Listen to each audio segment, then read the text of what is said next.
All right, so this is our hit the gym sections where I am trying to go through some pieces of equipment for those of you who can't afford a personal trainer. This is a low row. There's a few different variations of it. I'm going to show you two, and I'm going to show you some identification for trapezius and rhomboids this week as well. So you can go back to the corrective exercises to see those videos. But this exercise is for trapezius, some latissimus dorsi, and rhomboids can be involved with that because its shoulder blades are coming back into the spine. Some of the biggest problems I find with this is people rounding through their lower back and involving their pelvis into a tuck and around and pulling back with that lower lumbar.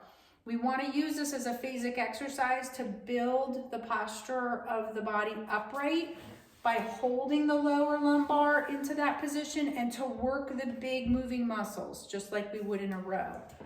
I have this set light because I'm working with a phasic group, and depending on how flexible your hamstrings are, your knees can be almost fully extended, but you shouldn't have them locked out.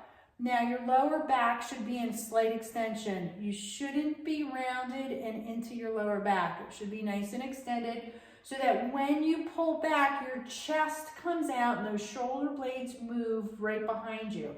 So I do these in a 1 count. So it's 1, 1, 1. Now, I'm a little bit cold right now doing this, so my hamstrings aren't really warm. But if you do these when you're in your workout and you have a nice long hamstring, utilize that active stretch to give that hamstring a little bit of exercise. So it's pull, in, pull, in. Good. Now, I'm just going to show you the common mistake I see. I see people tucking their back, doing this.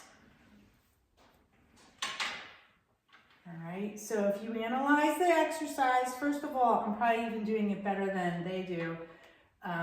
It'll come in. Sometimes I'll even see people stop here. It'll be here to here or here. All right, so if you analyze that movement, there's no shoulder drawback, which is where all the muscle is getting its full range of motion. You have most of the work coming from the hip, moving back, you're moving into hip flexion and then into that torso extension. And so you're getting lots of spinal erector into the lower back. It's going to give you a nice sore lower back. As you sit upright into a row, it's going to give you lots of good postural strength in the lower lumbar. You don't need to work that group in a regular extended position with weight. The postural muscles of the body that can handle weight are more identified with the legs. Even the upper trapezius you have to be careful of at the beginning because it can give you a lot of soreness. So that's the first row exercise. This is a typical cable row. This piece is a cable selectorized piece because of the way that the cable is. And then the next piece I'm going to be on is a regular selectorized piece of equipment as a freestanding piece. So let's go to that. All right, so this is the similar row machine, but it's set up as these are belt-driven selectorized units. And the other one was a cabling unit. That's more likely what you would see in like a free weight area. This might be more of what you would see in the area that has all the selectorized pieces in it.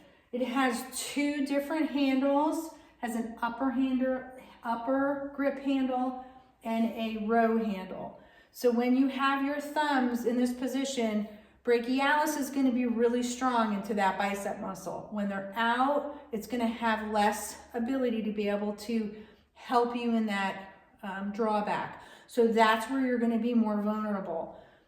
These both are getting into the back. When you turn your hands out and you're up a little higher, you're going to be able to focus on the rhomboid group more.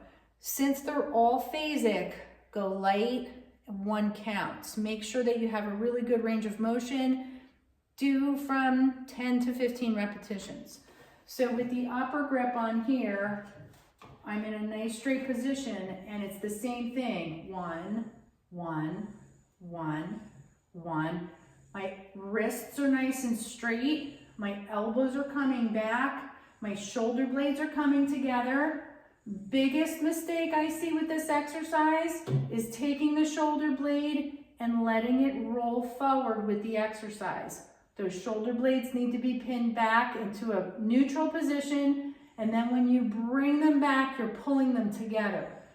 The lower grip is going to be similar to what we just did, but now we're a bit more secure, so we can really establish the balance of the exercise. So 1, 1, 1. Again, notice my arm stops when my elbow extends completely straight, and I'm not letting those shoulders come forward. Bring them back, hold them there, and just let it work from that elbow extension. You'll see in the video where these muscles attach to, so that you understand what I'm talking about. The attachment sites are really what we're working on. As I've said in those other videos, we just need to take the attachment site and move it to the other attachment site. It's called insertion and origin. The origin is the non-mover, the insertion is the mover. So we're moving the mover towards the origin and then bringing it back for the range of motion. And that's why if you start to get the shoulder blade involved, you're going to start to utilize different areas of the upper back, which can create overuse. And the lats and the traps are both going to be attaching into the arm area, the shoulder area, and then the scapular area. So we want to keep those nice and set. Besides that, pelvis and shoulder blades are the 2 most critical areas of the body. And if you notice, they're both the ball and socket joints of the body. So those are the 2 areas that I really make sure that people stay super set on, because of the connections and the way that the body works with movement. We don't want to have the shoulder blades or the pelvic bone into a bad position and have the body start the movement incorrectly. So there's your Hit the Gym with 2 more exercises that you can do with a 1 count phasic. Phasic exercises are great to warm up upper body with too. If you're doing anything that's postural with your chest, your upper chest, you can always do your warm-up exercises on those movements. First, if you're doing a straight-legged deadlift for lower back, these are great exercises to do for a warm-up for that, because it's going to help warm up those spinal erectors as well. There you go. Have a great day.